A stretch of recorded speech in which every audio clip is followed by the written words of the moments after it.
Hey everyone, I'm Tassenix, and welcome to Plotting and Scheming, the Grand Arena-focused podcast centered around the top 100 of Kyber 1.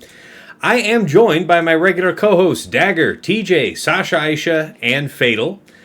Gentlemen, week 2 was lessons learned kind of week. Margin of victory ranged from very slim to it would have been my win if I had just not made a couple dumb moves. So we'll say the margin of loss varied from small to medium. That said, I went 1 and 2 on the week. What say you, Dagger? 3-0. My goodness, I'm shocked. However, did you manage this feat? By being better than my opponents. It's a complete skill game where I'm at, and definitely my opponents all scored more than like 10, but less than 20. That's fantastic. You just have the world's most rigorous defense, surely. Yes. Oh, for sure, for sure. No one is penetrating the 2 GLs I have set. Mm-hmm. That's good. That's good. It's also confirmed. Dagger gets no penetration. Confirmed. I have procreated enough to prove that I do. The kids are in the pudding. Yes. yeah. I just want to throw that out there. There's a lot of things you can say about me. That's not one of them. That's fair. That's fair. He's got the receipts. All right, TJ, how about you? How'd the week go? Oh man, it continues with the pain. The pain. 1 and 2. So it was all right. I fought the super offense crime we heard tales of on SLKR, and that stomped the mud hole. So I'll take the beating. And then the second one was the oh shit moment of taking the wrong character. So 1 and 2, it'll be what it is. And I'm still Kyber 1 though, so it's good. So it's still, you're technically not lying. You and Dagger are gonna meet somehow in the middle though. I'm sure we will, because he'll continue his 3-0 reigns, and I'll keep doing my thing. I am the true epitome of kicking my own ass. Fantastic. I believe that, actually. Yes. Mm-hmm. All right. Sasha Aisha, sir, how about you? How'd the week go? Good. I had multiple real matches in the top bracket, and I went 3-0. So yeah, it was a good week. Unusual to get like good amount of competition and get to 3-0 in that bracket, which never comes easy. And we'll get into the Tales of Woe and Valor as we progress here. All right. Sounds good. Fatal, yeah, I know you set the stage for us last week to have very low expectations of your week 2 because you got jammed out of locking in with your mod spec you'd built out in Hot Utils. Nevertheless, how did you fare? I just ended up not playing the last 2 rounds, so 1 and 2, but also, I don't know, it's been a shit show week for me just in general. Not feeling super well. Then round 1 was Tom Ford, and he had some shitty stuff going on that it was just like, we're just the best this week, I guess. It's just nobody's having fun here. But yeah, I don't know. Technically 1 and 2. It was just I tested one specific matchup that we'll discuss later, all 3 rounds, and that was the extent of my engagement. Okay, dig that. This is the closest I've been to I'm just here so I don't get fined, but also I'm incredibly excited for this last week because I finally get to do everything I worked on. Amen. Well, we're all looking forward to it. I've been that for a while, so I'm just here so I don't get fined. Well, I am looking forward to seeing, the plan actually get executed this week, and I wish you all the best in feeling better and feeling up to the stream, because we will be tuning in. My offense is better when Fatal is playing. That is for sure. Sorry. My offense will be fucked. Everything will be posted. This is my promise. Very good. Very good. Okay, guys, an agenda to dig into. And we'll see where the evening takes us. We'll see how quickly we get through this. Maybe, maybe not. But yeah, first section, meta-analysis. Topic 1, Slacker with Dark Ray. I would expect all of us encounter this on the opponent's defense every round. Feel free to correct me if that was not the case. No, my opponents failed miserably with it on offense. Corrected, and I have an interesting point that I saw that we'll go to, but faced it only once, but I faced the Nightmare scenario. So it was very enlightening and changes my outlook on it. My round 2 and 3 cheese, so I didn't get to see it on the board unless it was all back wall. Okay. Well, if you eager beavers let me finish the back half of the sentence, you guys seem to Nope. have us lined up for it Nope, because it's time for Tales of Woe and Valor on Slacker Dark Ray. So yeah, TJ, you were the first one to remark. Yes. You fought it just the one time. You said it's the horror scenario with the set 18, Balin Crom with high offense. Yes. Let's hear it.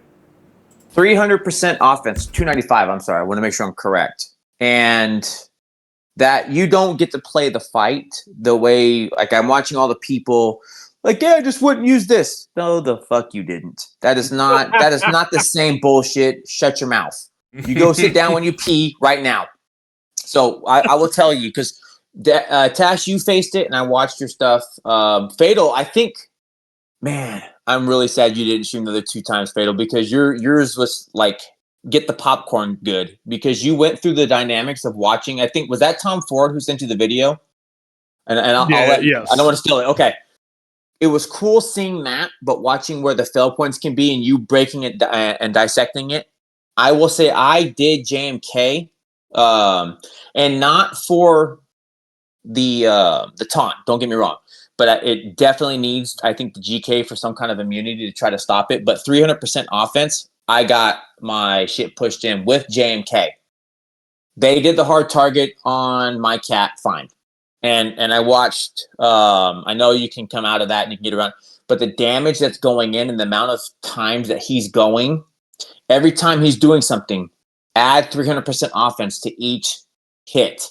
My team was just getting like torn apart. So it is not so simple, and people need to take that into account. Fatal, you put it out, you did it again. You put it into the world. They put the bail in, but it was the right call because I had nothing for it. I was not ready. I tried JML just to get a sense of what it was going to look like, and it was hilarious when he did the one move and I was down 2 characters. They were gone. JKR, poof, gone. And we're talking, I had a good 45% protection cron on top of it. Did not matter. SOKR swiped my team away. So that was good. So I was like, all right, let me go with JMK and see what that looks like. And again, it's just not the same thing of saying, yeah, I had to fight the bulk. It's like, did you fight 300% offense? No. Then we didn't fight the same fight. And that dude, by the way, Darth Chris, went 3-0. I wonder why. Yeah, it's I'm grateful that the Hunter Cron is not continuing this trend. Oh my god, man. It's not the rest of the team. Don't get me wrong. It's not the rest of the team that makes it like that offense into SOKR. I think we forget how powerful he really is when he's given the right tools. And that tool is phenomenal. And One thing to add, it's not just SLKR. It's this that offense thrown into D Ray. Because particularly if somebody's bringing Bane, which I know is most people's go-to. She has her Ray mini ult, and when you get a jacked up offensive cron like we were talking about, TJ, assume it's just Bane, and you've gotten to the point that would seem optimal if you're playing Bane on offense. Is like, hey, my Sith assassin died or whatever it is gone. So all right, now my Bane is jacked up.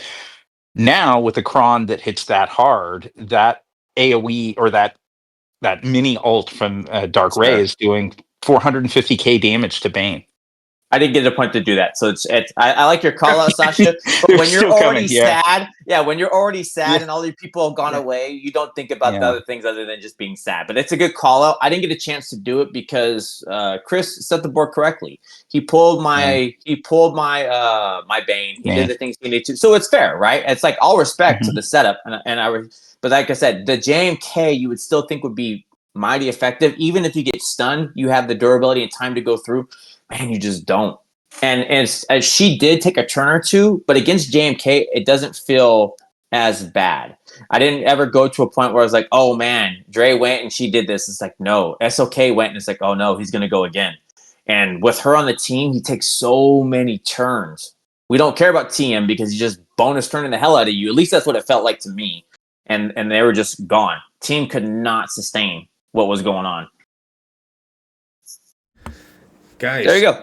Tails well. Well, I appreciate that because that sounds horrible. And I'm looking. I don't know if you're seeing on screen. I sorted out the data for Slacker with Dark Ray, with her 3 Omicrons applied, and both of them at least Relic 7, assuming the Balin Cron on. I just sorted with the Balin 9 on, so that'll pick up with or without the best offense. I did sort on bulk, so that was also there. It's a fairly small set of data. Right. You can see here that the one where they went in without Padme but had both Mace and GK, it kind of makes sense with all the stealth-related shenanigans why that might work a little better. This is a case of 1 and got 64. It's good if you have both Mace and GK, but if you put GK on defense, it doesn't work as well. Oh, for sure. And that's where, but to your point, like I've been hearing all around that JMK is just a great shutdown for this Slacker thing, and you're saying not if you're fighting this, and you know what? You still got 1 more week ahead of you with it. So to your point, if you know you're fighting it, you got to plan for it, and it looks like Mace might be helpful, but it's sample size of 1, so I don't know. But here, for the more regular comp that's going to have Padme and GK in there, I was looking for a rule in the defense about who are the last 3, because I only sorted on Slacker and Dark Ray. And it doesn't really look like a strong pattern emerges. I see crew a lot of the time, but where I don't see crew, I also see drops. What I will say is that when it results in a hard shutdown of the enemy team where no one is dying on the Slacker team, it looks most often to occur where Hux and crew are both present. Again, we're talking about a sample size of less than 30 fights, something like that. Like what is that's what I based, by the way. Sample size of 10. Sample size of 10. So let's not read anything too strong, but I faced crew on it, and it does feel to have some merit there as well. Why would that matter for? Well, it's just another one returning taunt. But so you're jammed up only until your first ultimate. Whenever you get to it, you have to remember too. You still have to be able to get to the fight and being able to do this stuff. And they're taking a million turns. So you're assisting and everything you else would be using stopped. to generate ultimate charge for JMK would need to be getting casted some way, somehow, regardless. But the point is that if there's double tanks, then I guess until you get to ignore taunts, you might get jammed up between them. But you're still generating ultimate charge just about the same way, regardless whether it's 1 tank or 2 tanks or crew. Or am I wrong about that? I think it's going to be based on the team you're going and who's being disrupted, because they don't care about taunts, so they're stopping people already. They're already stunning and stopping. Crew's going in there and stopping somebody else. His first move is to also. Is your question, do they generate more ult? Because they generate ult when they crit. No, what I'm saying You're talking is, JMK in the ult, case of JMK being said to be a pretty great shutdown for this, and me not seeing any hard or fast rule for this, but TJ actually having dropped to it, but he didn't actually fight it with double tank. He did fight it just with crew. So I'm saying, as opposed to fighting it with Faust, how did you feel that makes a difference for the JMK matchup? It probably doesn't change the JMK matchup much, because the reason you're putting him there is to go behind everyone and turn meter up at the end. Okay. Right? It's to kind of just make the team go a little bit more. But as far as the ult charge goes, the reason why JMK is a popular answer is because you can't crit them while they have prod up. So that you really slow them down on the SLK ult. Production.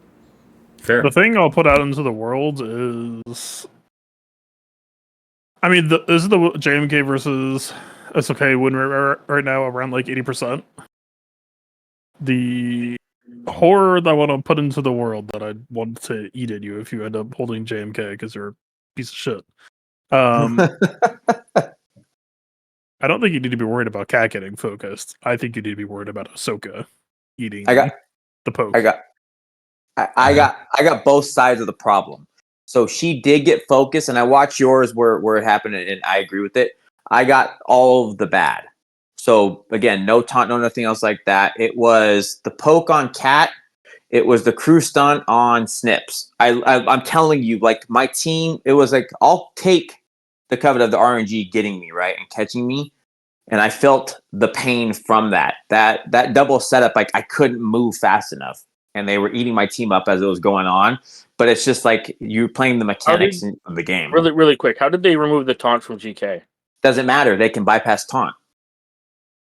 Dark Raid lets people with advantage ignore taunt. Oh, okay. Yeah. That's what I'm saying. Your first move is they're going to poke somebody. The taunt's not there. I like the GK because of the crit immunity as well, because you're trying to play the things, and why I said it's definitely necessary there. And it's not the taunt. It's literally just the crit immunity I'm thinking of, because you're just trying to slow it down to get in front of it again. If the JMK squad has a locked stun on Snips, I think you just straight up lose like 2.5 minutes of fight time. Like, without her having the assist dispel to pop the advantage off, you lose so much damage. So GK is usually a very high AI priority. Clearly, when they have the discretion to ignore him here, they do. Can you game this by dropping Padme and putting in Grandmaster? Did anyone gas?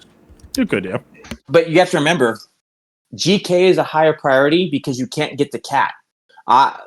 If I'm not mistaken, when they can get to Cat, they're going to go for her as a high priority. I think we're discounting that. I think I'm hearing consistently from the both of you that when Slacker can take his pick, he's going to go for Snips, right? Not Cat? No. I'm not saying it will happen. I'm saying it's a nightmare when it does. Yeah. He's saying it. Yeah, he's saying it's a lose. It's basically a lose condition if, right?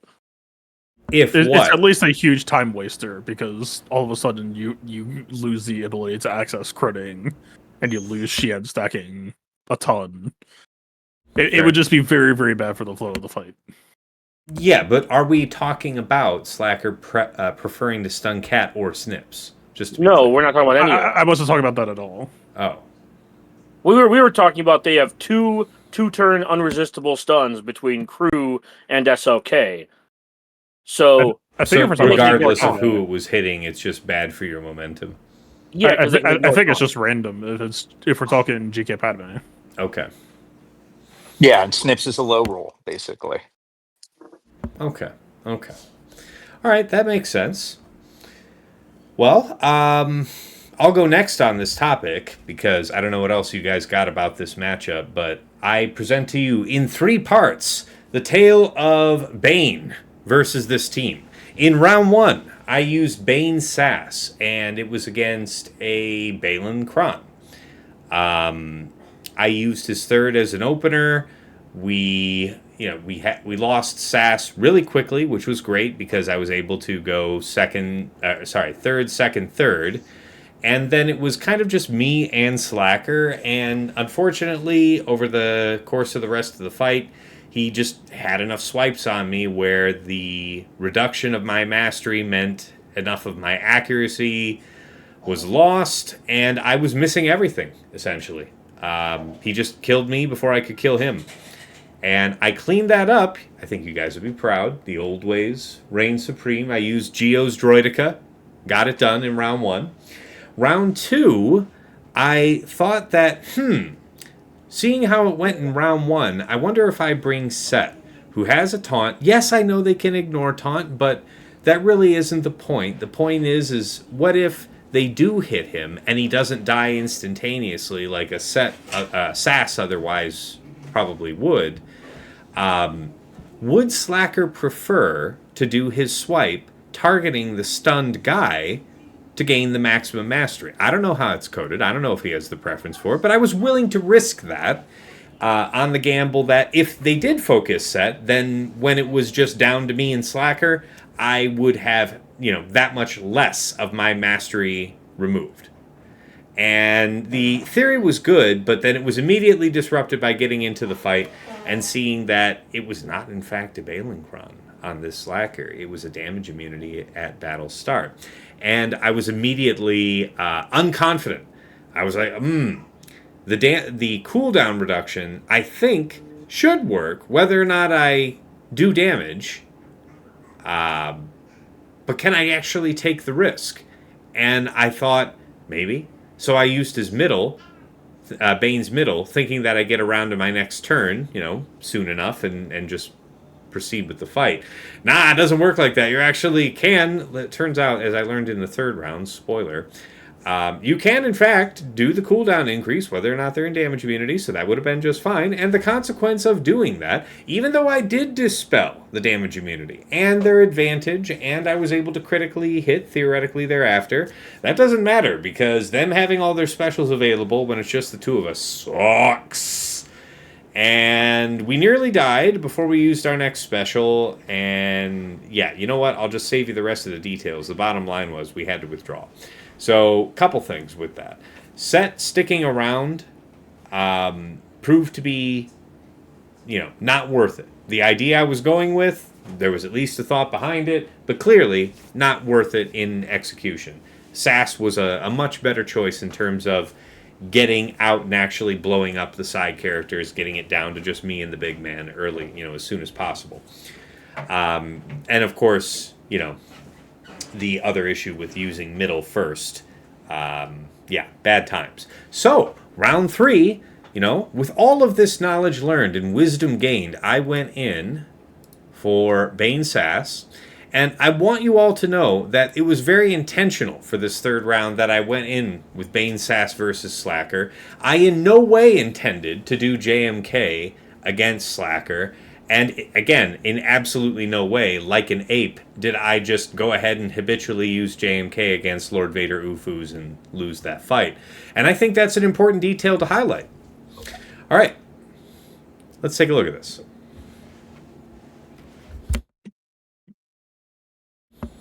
So, we do the cooldown increase.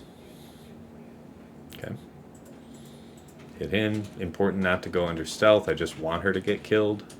Do it again? Yes, because Rey took a turn and I didn't want to risk her doing what she did to me in round 2, which is using that, big true damage on me. So, not today. Not today, Satan. We get an ultimate, but we survived? This part was terrifying. It was terrifying. This was a Kron that had about 25% health on it, a set 18. With a little over 100% crit damage, something like that, for context. So you can see, we basically survived the worst of it and then knocked it out. So, opening with third, not like a complete dodo, was great. I'd recommend it to anybody. And that is my tale. Thank you, guys. Anybody else got something on this matchup against Slacker from last week? It doesn't have to be Bane. It doesn't have to be JMK. I will say this. I did do JML on one cleanup attempt. Spoiler, not good. I'll go through quickly the versions that I saw and set, because I changed the comp that I set, and I saw multiple different versions. So I saw one that was just the standard Hux and Red with Faust, and I saw another that was Hux, Faust, but instead of Red, Phasma. And that one was interesting because it had a dark side thick Kron, non-Balin, with 110% health.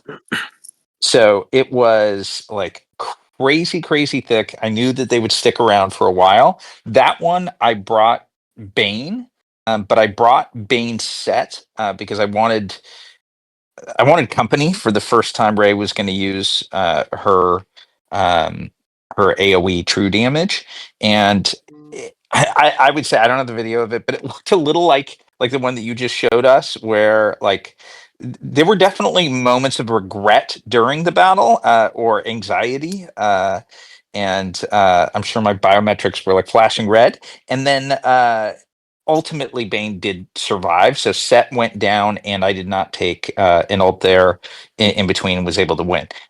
I was very anxious against a Balin Kron in the next one, and I actually, in my matches against Aesop and against Rockstar, it really came down to, kind of bunch of bloodletting on one another's SLKR, and I brought because there had been, and I'll get to this in my offensive matches, there's some pretty interesting and efficient things you can do against Ahsoka. I brought my Ahsoka and Spectre squad, and that ran pretty darn smoothly. I mean, it's expensive. I could argue it's cheesy, but I said a hell of a defense without it, and I just figured that was the one kind of critical juncture. That was the big gate for me to be able to get through, and I wanted to set enough of a defense elsewhere to afford me that luxury, and it worked. It worked against a Balin Cron and now it was not a 300%. It was like 60-70% maybe. I can't recall, but it did work. It did work.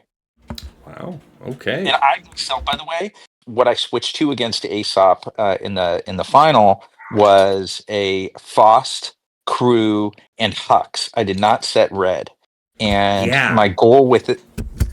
Yeah, my goal with that was basically, assuming he's probably going to try and take it out with Bane, I don't feel confident that I have a way to protect my Hux from like Aesop's level Bane. So I was probably going to lose it. But I wanted the rest of the squad to be able to hang around, ideally with the taunt. I know Bane can ignore taunt, but like I'm thinking, if I can survive and get Bane out, that is a real tough cleanup. If you've got the two tanks, SLKR and Dark Ray, and it proved to be the case. I mean, I think it took 7 battles. So yeah, that was my approach and experience. Fantastic. All right, guys. If nobody had anything else on that particular fight, a subset question, on this topic is for Dark Ray herself. Based on your observations, how do you have her modded for this third week? I'm going to pull mine up real quick just so you guys can see.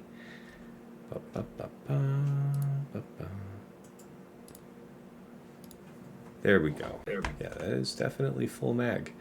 So, okay. So the idea here is that we don't have the most health. We don't have the highest speed. We certainly don't have the highest offense. But we do have very strong armor. And I dare say one of the best balances of the rest of the other stats. So I'm going in at 340, 117,000 health, 8.7k offense, 68% armor. And I don't know, TJ, does your dog approve or disapprove? Only approve, sir. As you can see, she's digging in on the defense modding, so she approves of it. You're good. All right, good. So long. I wanted to know that she liked it because that was ambiguous. That was enthusiasm barking. I don't know if it was like it or dislike it. But yeah, guys, that's kind of the tweak I made. So I was about 3. I kept the speed about the same.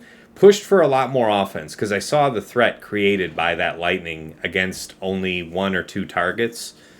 How about you guys? Any changes? Any lessons there? That was pretty much how my default modding was going to be. I mean, I guess like depending on how popular Bane is, then yeah, maybe it would tweak my ratios of offense secondaries versus defense. But it wasn't really a specific thing for me to begin with. I just chose mods with good offense and defense both. So yeah, just trying to maximize Balin Run. Since mine is so bulk oriented, just leading in on the bulk plus offense. Just for the last week. So the only thing I want to ask real quick for you, because Fadel, I think you did a really good job. I know you didn't give any notes, but you did a really good job on your stream when you were going through it. And you called out the speed down. I didn't want to steal your thunder, but since you did call it out, I wanted to ask you if it's not necessarily the Dre for the modding or the change requirements, was there anything else to the team to try to help assist the Bane loss, if that makes sense what I'm asking? Um, Because you called out the speed down, right? And you were calling out the timing, and you felt, and I believe, if I'm not mistaken, you felt like the speed down was something, the same thing like you would do with the Queen Amidala team, right? Your fail point is like you get the days on you, and you really can't do anything, and then you just fade away. And it does feel like Bane and JMK are the two moneymakers, but it seemed like that speed down and the timing of where the speed down landed to where Bane couldn't get in front and then stopped. You basically stopped in his track, and it took the loss. So maybe not necessarily the Dre, but maybe the other characters and the timing of the speed down from there that would help kind of stop it from going forward. I know it's not the quality answer you're looking for, but honestly, the remod that I had for week 2 is the remod that I had for week 2, and I didn't really look at it for this week at all. It was just like, that was my plan last week, and I'm gonna fucking ship it. So, I mean, did I get to see the fight that, like, I mean, the speed down came from a false counterattack, which, well, like, I guess maybe his potency could have been in consideration or something. Yeah, maybe, but I did not do that myself personally. I'm still just sending it on 5x Okay. R9s with 5x bulk builds with a Balin Kron with bulk stats rolled and a bulk level 3 and Yeah, looking at the stats for this, it looks like Bane struggles against one of two things: just sheer bulk, like bulk plus a bunch of health, or Balin Kron with a bunch of offense. So, Yep. I guess if you had a good Balin Kron and you wanted to lean into the offense for the true damage, you could. But I mean, I feel like it's just bulk. Well, I think that if you do, like you said, if you happen to have that Balin Kron and you have, I don't know, any amount of offense on it, because that's what I have. I would say I have like 60% offense. I would put that in the, okay, you have a token amount. It's okay. I'm saying I would consider remodding, but I still wouldn't consider it heavily. Yeah, well, I'm saying if you haven't remodded, it's already too late. But that said, like I would probably still employ the Balin Kron here for the rest of this week. It is probably the most threatening available version of this, team. I don't know if anybody has an alternative take on that though. I just think bulk. I think bulk is the most important thing on this team. I don't know. If that's your Balin Kron, that's your Balin Kron. If that's not your Balin Kron, it's not your Balin Kron. Yeah, well, for anybody having the Balin Kron, certainly they probably don't only have the Balin Kron as an option. But what I mean is, Great Mother still loves the Balin Kron, and I would still prioritize it there if you have a good bulk level 3 with a good like health number on it. you know what? I think that's an interesting thought. If you're in the looking up stuff mood, would you check the Balin Kron on Great Mothers to see if that impedes Malgus? Because that actually can bring us.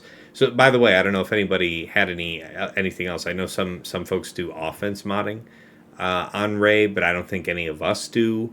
I know that I think a couple rounds of last week, Aesop Rock, who does have offense modding, had Erodium, so he has a little intel.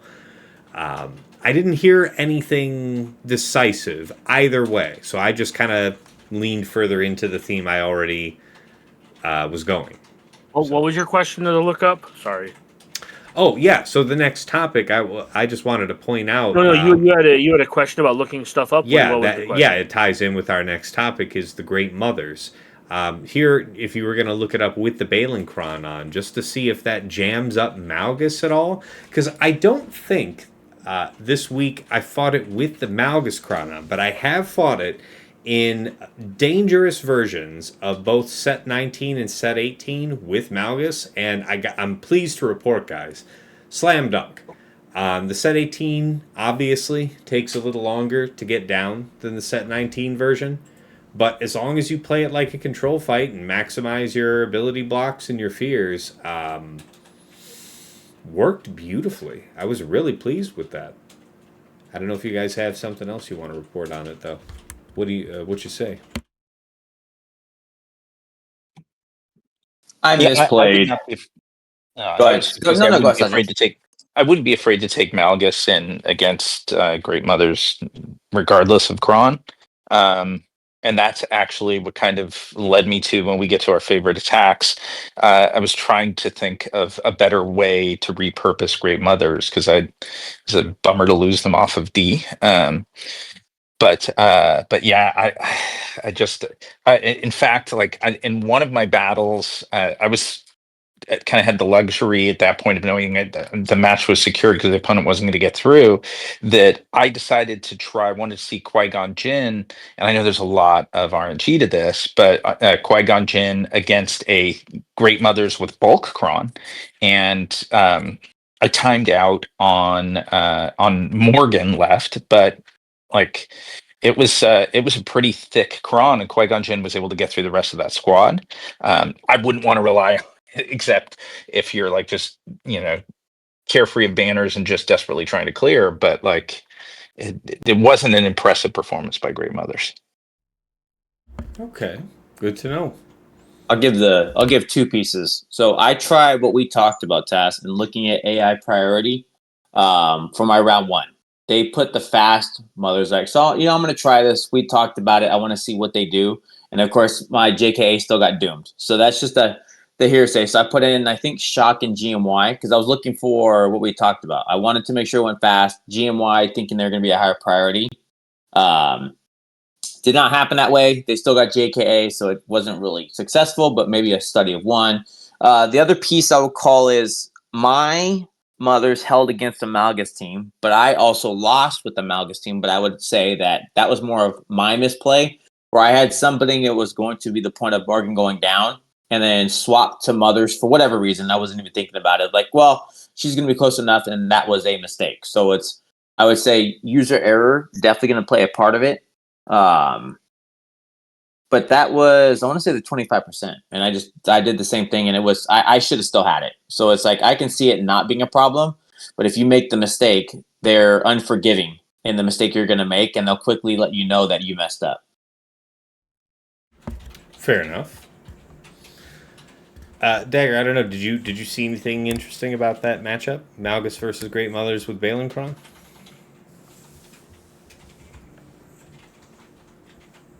It's possible you might be tied up in kid-related stuff. No, I'm looking. I'm looking.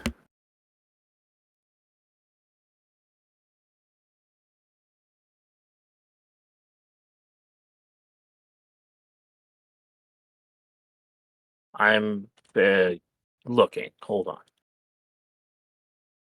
I did a couple of searches. Then I have to do attacking.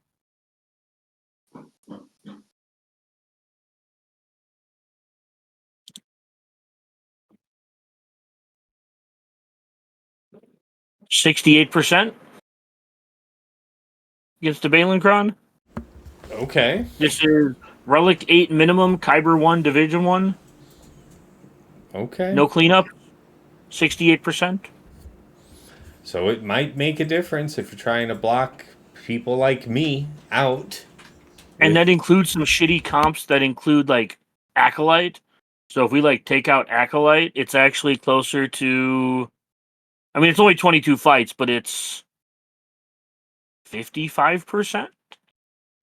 Are the teams that held God offense?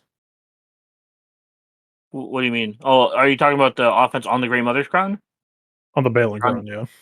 Oh, I guess I could filter by the Great Mother's Crown. Or the No, just like look at the matches of 200% offense. battles.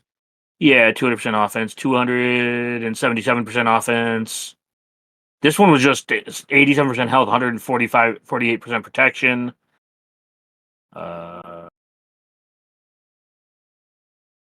This one was 200% health. Or sorry, offense. Yeah. This one was 50% offense. This one was 230% offense. So yeah, it looks like the high offense is better. Okay. Yeah, small sample sizes. Well, my suspicion is, having done it a few times, I would say the bulk is more dangerous to the Malgus counter than the offense, because you're able to blunt a lot of that with fear. So, meow, says the kitty. I don't want to hear any of that from you. But, yeah, I think that's enough on that one. Appreciate you guys. Let me check the next topic. Yes. So, Queen Amidala, Fatal. I think I saw you do this in round 1 of last week, and I was happy to be monkey see, monkey do, using gas with Krex against Queen Amidala. Couple different comps. Didn't make a difference. I think what I observed from you doing it, and feel free to correct me if I'm wrong, was you were just trying to hold off on using Krex's AoE until you had otherwise gotten rid of any foresight that was there blocking you. And That was the attempt. I don't know if that was the correct choice. Like, the foresight was replenishing itself often enough for the comp that Tom had posted that, like, I was like waiting for the perfect moment, and the perfect moment just never came. That at some point I was just like, man, just pop the foresight, just fair, and I think I fought one that was having Grandmaster in it, so certainly frequent. But I think I should have just been opening up with it, the AOE as soon as I could, because if if yours was anything like mine, I had so much turn meter coming back into Krex that I could have easily lapped their team 2-3 times to the point where I actually could have had the cooldown back before it would have been a problem for their next, I don't know, foresight of any kind to go out. But regardless, them having something like Grandmaster to spread more buffs just made it all the easier. After Gas stood up from the first break, the first intermission, you just laid them out 2 matches in a row. So thank you for that. That was a good one. And it was 64 both times. I love that. Other folks got the same result watching me, so we done good for the people on that one. Yeah. I would say spoiler. That was used all week on me. Gas was the number one go-to for killing my queens all week. Like I looked through all the people's things, and then that was a common one, and that was just standard Gas. I like the Krex that felt more control savvy. So what Fatal did, but they were using standards, and it was looking just fine. And well, what were they getting banners wise? Because my suspicion is like it's the commitment of Krex that probably also gets you the extra banner 2-3. If you want to go, I'll go and look at what we're going. But sure, it wasn't. yeah. It was a 62 maybe or something like that. 61, I think. It might be a difference just that small, but yeah, I mean, it depends on how efficient you expect the matchup to be. I don't know, but yeah, the Krex did make it feel butter, so I will give it credit for that. All right, that brought us to the end of meta analysis. Any other meta related topics you guys wanted to cover before we move in? Move in and move on. Oh, 57 tasks. So one character down. So like I said, a good differentiator, but still a one shot in the world. So it's not too shabby. So definitely a pretty decent tax. I got to tell you, I'm down with it. So fine to have it. All right, guys. Next, we've already. Sorry. Oh, I'll toss it in real quick. Please, we've already kind of talked about it, but yeah, no, the bad matching as Great Mothers is. Oh, I'm glad you mentioned it. I'll follow up on you. Go for that. Yeah, it's really just trying to look to exploit the fact that Great Mothers are like, haha, I have removed all your protection. And then Fugitive Omega's lead says, yeah, well, anytime that you fall below 100% health, 4 people take bonus turns. I played it 3 times this week, and won twice. And one time they just opened up with a Morgan Mass, and my record got fucking trashed. So I cannot say it's 100% safe. But yeah, we're in a weird situation right now where, depending on how the Night Sisters are built, if we're talking, is this like Morgan fastest, Spirit fastest? Then it raises certain questions because, like, obviously the protection on your record does not matter. And then depending on how they open the defense on your record, if it's just like checking against Spirit's first turn, your defense also might not matter. Or if we're talking Morgan Mass, then your defense kind of starts to matter again. But depending on which way the winds blow, this is a possible matchup where like the matchup could just like live or die based on your record's health alone, not even the defense, depending on who you take a hit from first. But then, yeah, at the moment that you take a hit, you have a lot of control. You just keep on healing up Wrecker. You get the AoE days out, and they'll like keep on making more stealth, and you'll keep taking more bonus turns, and then you'll keep on AoE dazing some more and getting more offense, and you just pick them apart and kind of flip their game plan on their head and turn it into your strength. Nice. I do want to give a quick shout out to the Fugitive Omega team because I had that Bane encounter that I told you about. I want to say, what was it? What did I do? It was against the solo slacker is the point. I chipped down the sides. It was a final attempt just against the big man himself. And of course, if I had went in with the regular Hunter Bad Batch lead, he's got a turn meter removal from his leadership, which won't really help us kill a solo slacker, or at least conceptually it doesn't. And Fallen Omega was amazing. Like, we got the job done. It was scary at first, but yeah, Wrecker held just fine for us. Managed to just burn him down, focus straight away. So it was a gamble because I would have preferred to use something like, Geo's there as well, but I'd already burned up my GBA with Sith Eternal, stuff like that. So off the table. That was nice. So, while I'm not expecting a lot from that team until we have the full team, credit given where credit due. All right.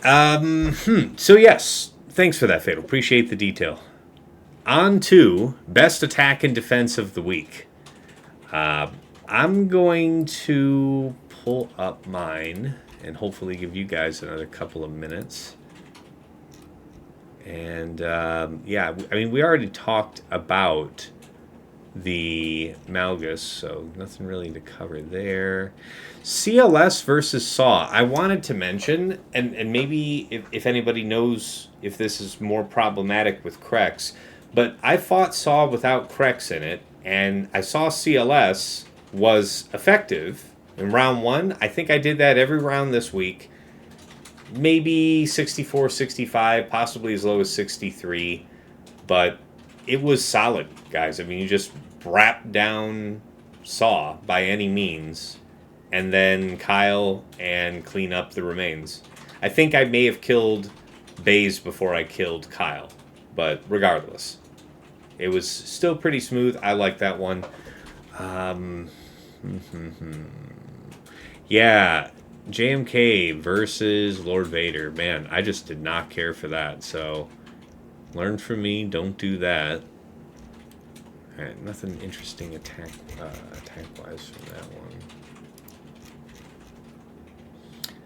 Yes, this was a tale of woe. Balin without the Balancron does have a significantly reduced win rate versus Rey with Exile Ezra. Why? Because the Balin level 9 imparts immunity to ability block. Which is really great for a guy who has multiple ways of applying ability block, some of which are even locked. And I was reminded of that there, so don't do that. If I had just used Balin this round against Ahsoka and then taken Leia, who I had anyway, who I had to use anyway to kill Rey in the first place, that would have been 40 banners saved. So, I enjoyed that. Yes, we had such a good time that round. Yes. Yeah, there's the Omega attack I was telling you about. We did lose Wrecker in the end, but a noble deed. All right, nothing too interesting there. Defense-wise, yeah. So I was wondering about this. People have been telling me in Twitch chat all week that they've been using Traya versus Queen, and I've been concerned that if you're fighting at our level where there's Datacrons with high levels of offense or armor penetration or even crit damage on them, I guess, that could be a serious problem for your Traya and company, right? I have sample size of 1 here. I think this is the only Traya that went against my Queen this week, but it did wipe out, and I'll take it. Yep, this is a guy who tried Bane set and it didn't work. Glad for that. Yeah, Reva, all this other stuff struggled. GG says about 87%. Sorry, say again? .gg says about 87%. That's Kyber 1 and R8 minimum. I'm sorry, for which matchup? Freya versus Queen. Really? Pretty okay, consistent, yeah. but 87%. That sounds and this is like R8 minimum characters in the entire fight. Kyber 1, Division 1. Okay, I take your point. I was happy to prepare for week 2 an Eidenkron. I think another Monkey See, Monkey Do from Fatal here. We have the Buffs Up Basic Level 3, Grit 6, Snow Trooper 9. Set Iden down with Snow, Range, Shore, Death. And yeah, that wasn't the... Yeah, he tried Wampa the first go, which was ambitious, I must say. And I'm delighted to see that after 18 seconds on the first go and 14 seconds, he decided to put a little more respect on it and took the mirror. So, fair enough.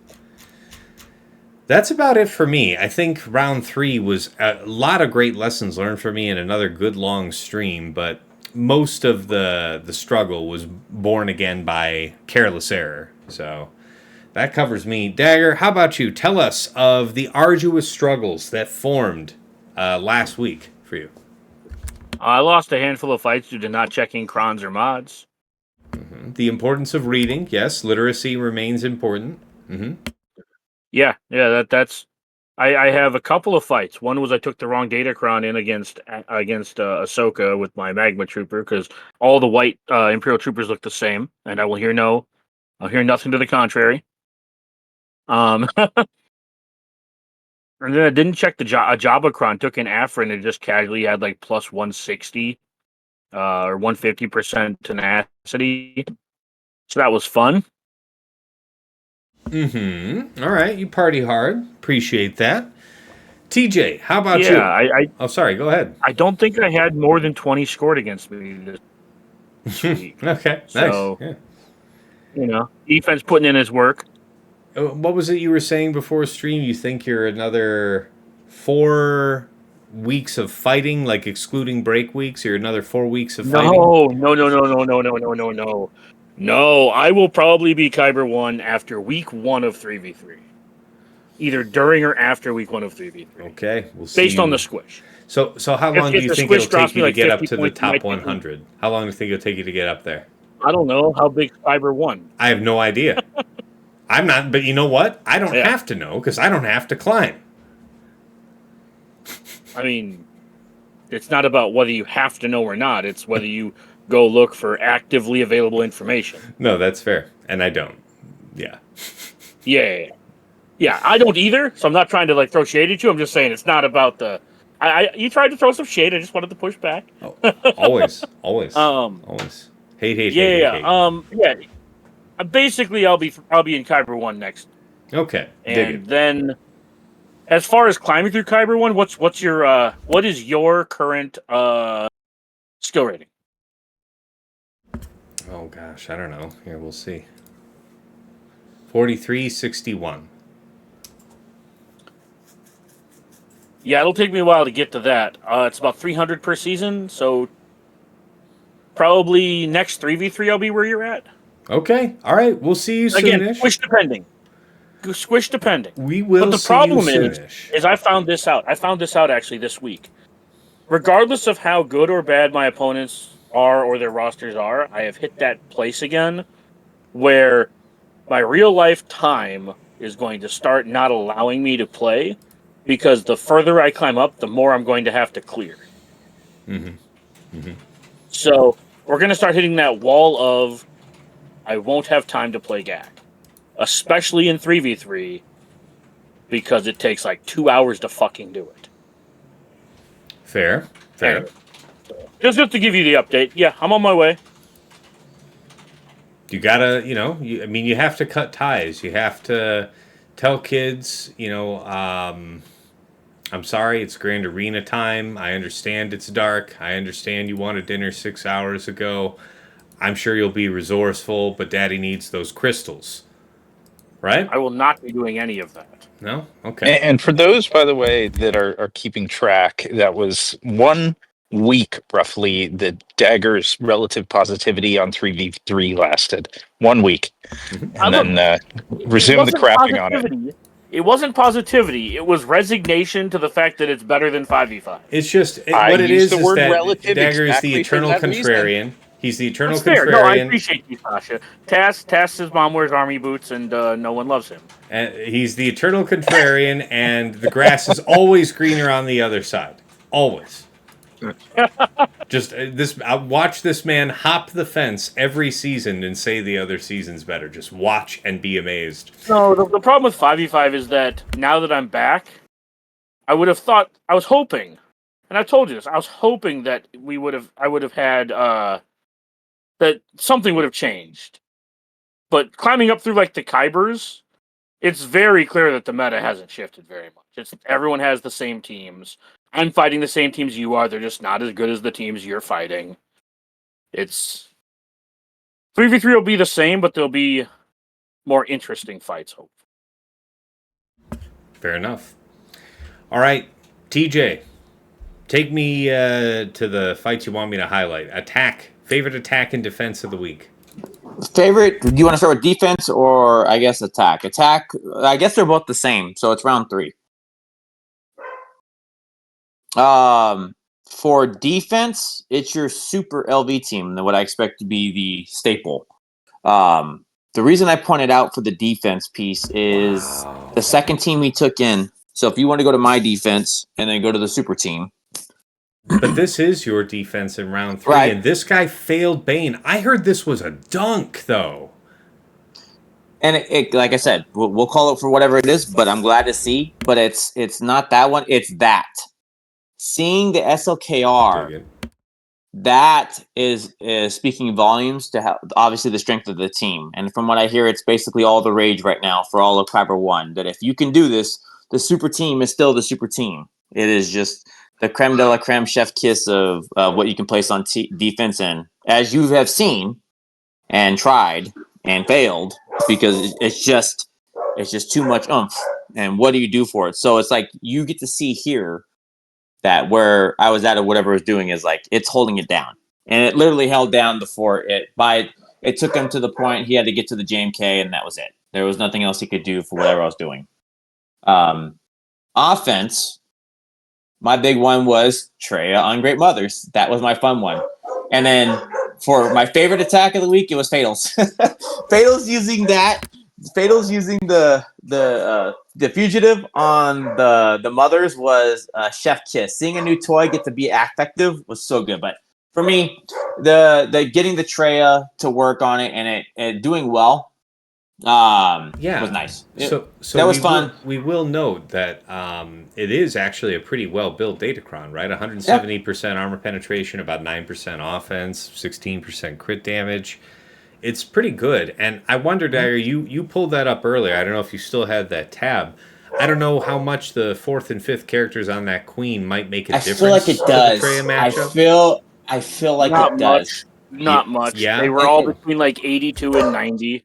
I feel like I honestly do feel like the ones that are going to go faster are going to give more damage. These two are going slower. Yeah, Obviously, Shock is not there, but like the Barris on there, no. I appreciate what you're saying. I'm just saying like it didn't look like there was a major difference. There was a couple that were like 100%, but I don't think anything was like under 82. That's what I'm saying. It's like for me personally doing the fight, this was this was nothing detrimental to my team because of the fact that Savage is going to keep going and pounding the team down. She's novel having Barris there, but doesn't feel right. Like if that was probably GMY or Mace or something else, maybe, but she didn't add any value, in my opinion, and I just trampled it. That never felt like it was going to be anything crazy. I never felt like I was even close to being hurt. The team just piled right through them like clockwork. It was easy. Fair enough. All right. Appreciate that, TJ. Sasha, Aisha, how about you? Favorite attack and defense? Yeah, for attack, there were a couple that I'd say stand out. One was, like I alluded to earlier, was like Great Mothers. How was I going to use Great Mothers? I'd been a little disappointed with what I saw as logical targets on offense with them, but I wanted to aim high and just work my way down from there, and I was pleasantly surprised.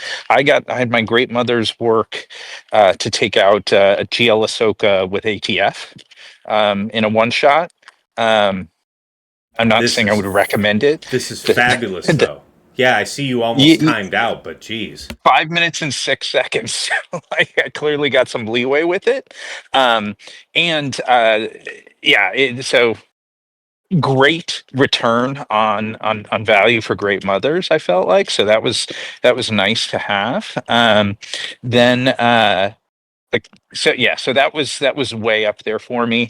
The other attack that I'll share with like is that was a failure and a reminder is I brought my like best JML squad. Again, relative like to JML squads, but like it was the best that I could do the right comp of Jedi against a plain vanilla Seer Malicos crew, like nothing else special. And that was in the last round. And I was so impressed just with the reminder of what like Malicos, even without super, LV super team, Malicos without SK, without like any other toys, it's just like, yeah, a bunch of Jedis and just built a pile of rocks on top of my squad so quickly. So that failure was impressive. Just as a reminder, that dude's badass. Then on defense, I mean, it's not quite fair because I think really the like determining battles in my matches ended up being the SLKR ones. So I actually think using two tanks really helped me because even though Hux died, it ended up eating a ton of strong counters and trying to clear through it. I think that was Aesop maybe. So yeah, I think I'd say really really the top standout. And I had faced that LV Super team. I set it in round one, and so I'll call that defense out. I set it not in round one, sorry, round two. Maybe that was around three. I think I set the LV Super team, and it was one shot by a Leia squad. So I know it can be beastie, and like everything that TJ was saying about how like daunting that squad is, totally true. Like amen to that. But I was impressed to see. I think it was Aesop that one shot it using like just ordinary Leia and Rebels there. So beatable, tough but I beatable. only want to add that was Aesop. And I would say, if I'm not mistaken, Tass did take a Leia squad. And did you not try that and did it not go? I think I took I took it against a well-built Lord Vader. I think in round one, and I just want to call that out. It did not. That's what I'm saying. I just want to call this out and that's Tass is no slouch, and so I put that out there. But I think that was Zid. So yeah, it was good stuff. Yeah, it was, he lost. I think Aesop lost a couple of characters in that battle, but He did. regardless, he got a 58 on the one you. shot. Yeah. Yeah. I did still hold the top front, which meant a lot to me because it meant I got to go 3-0 without having to do a single fleet attack this week. And that was my major, forget the literal victories. That moral victory was what mattered most to me. Nice. And now that you mentioned how many holds your slacker got, I went back to look at my round two to see, because I remember it stood out that it took 17 attempts for him to clear my slacker. You just have to wonder how many of those are just, cooldown pulls. But we can actually see a reasonable number of sincere attempts of trying to kill something. There's a couple cooldown pulls. Man, no, he really tried a bunch of stuff. And then he ended up using Jabba to get it down to just Slacker and Faust. Then a whole dash team to get it down to Slacker. Another cooldown pull. And then Qui-Gon for the finish. Okay, I was curious how he did that. So, good to know. Yeah, we've all been there. Those are miserable experiences being on the water side of that water on rock type of thing. So we've all been there. Very fair. All right, thanks for sharing that. Fatal, how about you? Favorite attack and defense of the week? Where are we going? Fucking nowhere. Honestly, I don't have anything that we haven't already talked about. You can see not a whole lot of matches got played, and then the last two rounds, opponents just played exceedingly safe. That there is jack shit to say is being interesting. Completely fair. I guess the one that's not entirely true.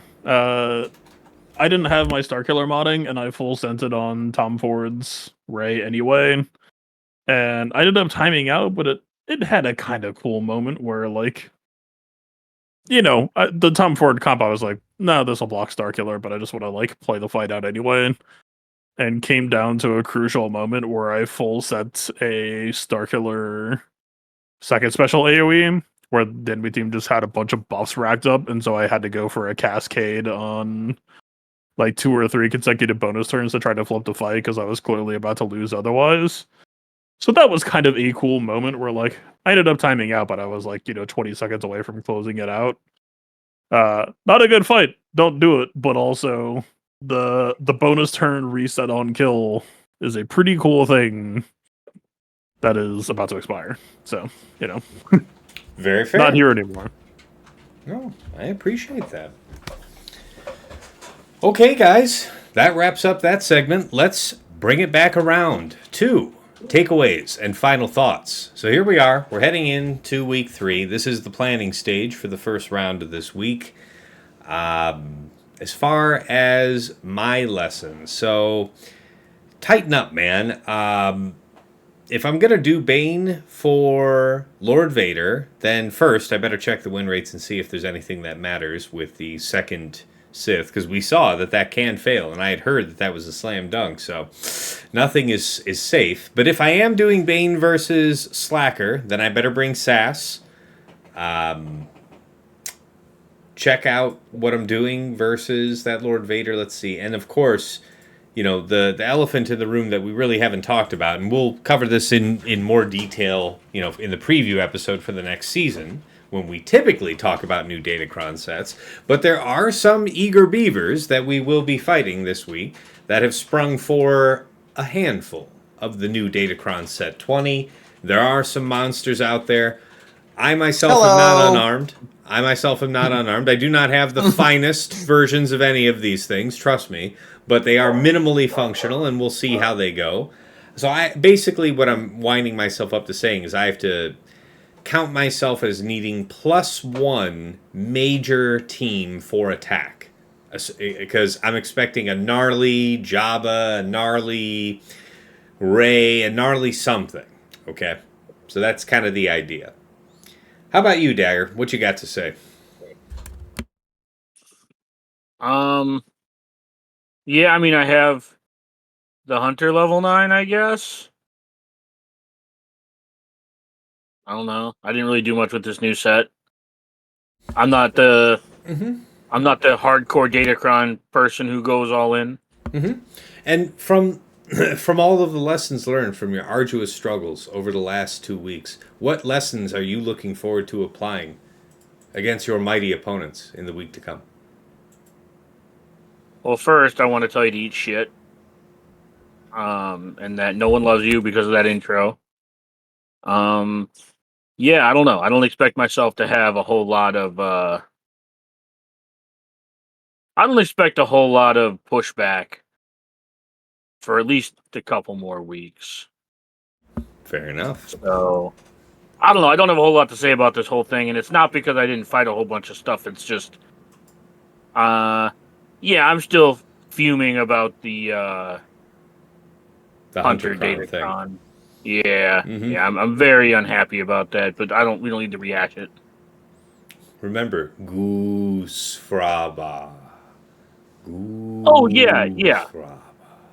Yeah. No, I'm just saying, like, this day was dampened by that knowledge, and this game is currently annoying me. But yeah, I'll let whoever's next go. Fair enough. I'm just being a sourpuss. TJ, how about you? Lessons learned from the difficult 1-2 week that I also had. What lessons are you looking to apply? What tips, tricks do you have for the folks at home? Let's hear it. Checking the magma veers to see if the cheese in line is one of my first ones. Second one, checking Balencron. Everybody's gonna have Dre, so it's going for that, because to me, again, we talked about it, and I've told you consecutively every time we come and do it. I check that cron now. That is like step 2, because if it's there, I'm playing the fight differently, or I'm going to adjust what I'm going to plan for when I'm doing it. Well, and to be clear, just make it stark for the folks. If you see that they're setting Slacker with Balaam, what are you doing? If I'm changing it up, one, I'm probably going with the double tank setup. Oh, no, I thought you were talking about fighting it. Like when you That's what I'm saying. If I'm fighting it, I'm looking at how I'm going to adjust it and go from there. I'm going with full money. I'm not going to, like I said, I had GK on defense. I had things like that. So I'm looking for the Balencron to see if the offense is there, because it's not so cut and dry, I'm going to try to increase my odds of whatever I can because I do think the double tank has merit. I think all of those took the things are words there. right out of my mouth. That I'm thinking about keeping both GK and Mace just to try that once because I can absolutely appreciate the randomly being able to select somebody out of stealth and put them down.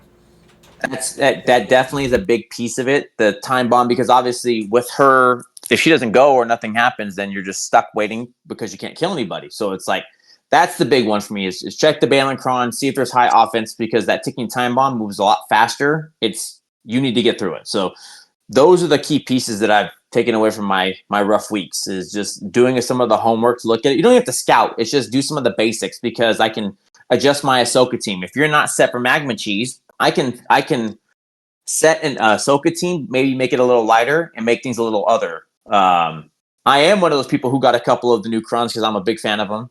I think there's going to be a lot of fun with that. I know I talked you into some of it. I am the Thanos meme. It did cost me something, and I know it cost you everything, so I'll leave it to that. But I'm excited for that. That's where my planning's coming in as well. And does that get to change up how giving you new problems will be for me?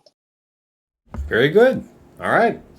Sasha Aisha, how about you, sir? What's cooking in the pot? What you looking forward to here in the final week to close it out? And by the way, this is the last hurrah, set 18, folks. Get your yucks in. This is it.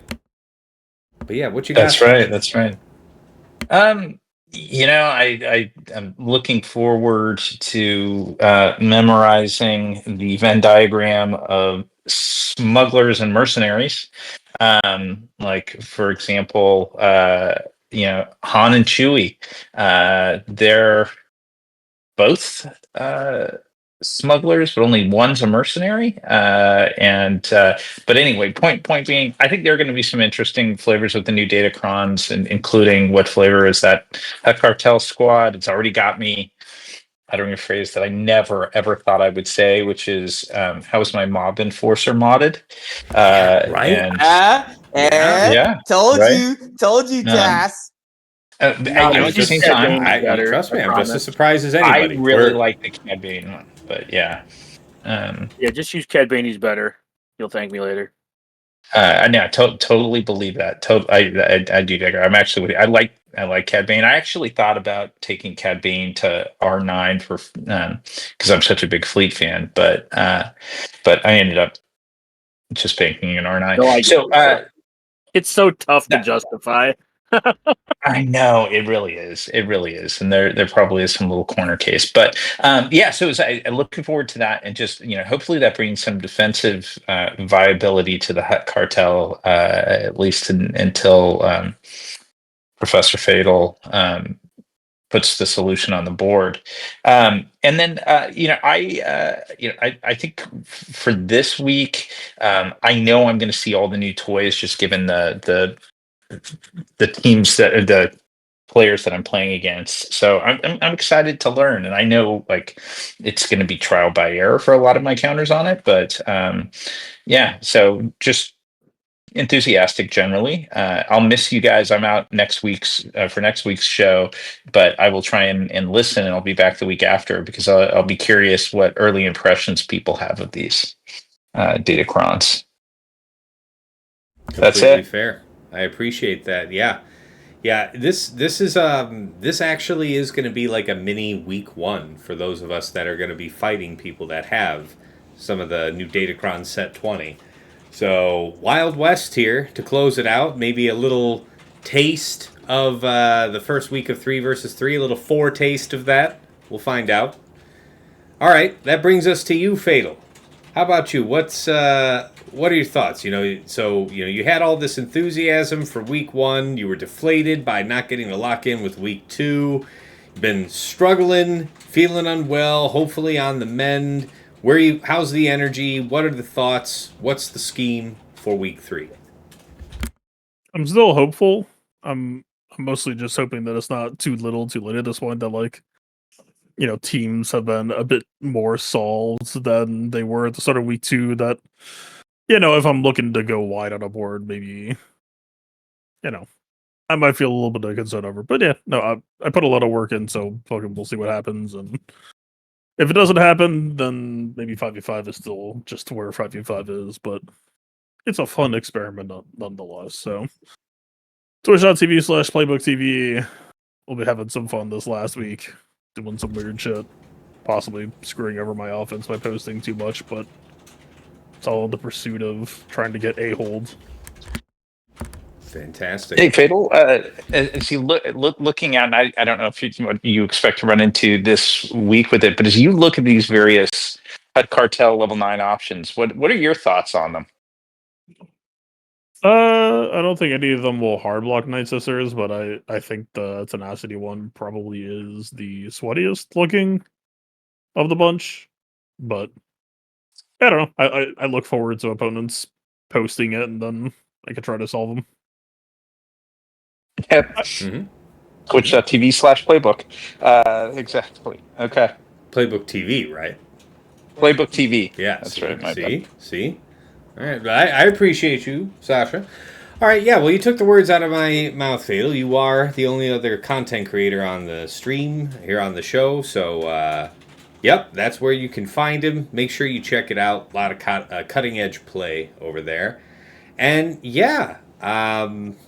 I've already stated my lessons, so it's gonna be a interesting week here. I enter with trepidation. Spoiler: this season has been a wealth of variety. Right? You see me fight Zid twice, fight Pumper twice, 3 times in 3 weeks. I want to say in his case. And, just lurking in the background for most of the streams has been our dear friend Arsenal416 saying, when are we going to match up, Tess? When are we going to match up? Good news, buddy. We're here in round 1. So that ought to be fun. And I have to go plan for that now and see what he's got set 20-wise. Anyways, good luck in all your preparations. We'll see you guys next week to wrap up this season and make ready. For the new Datacron set to emerge for 3 versus 3. Until next time, it's been real. It's been awesome. It's been real awesome. Take care.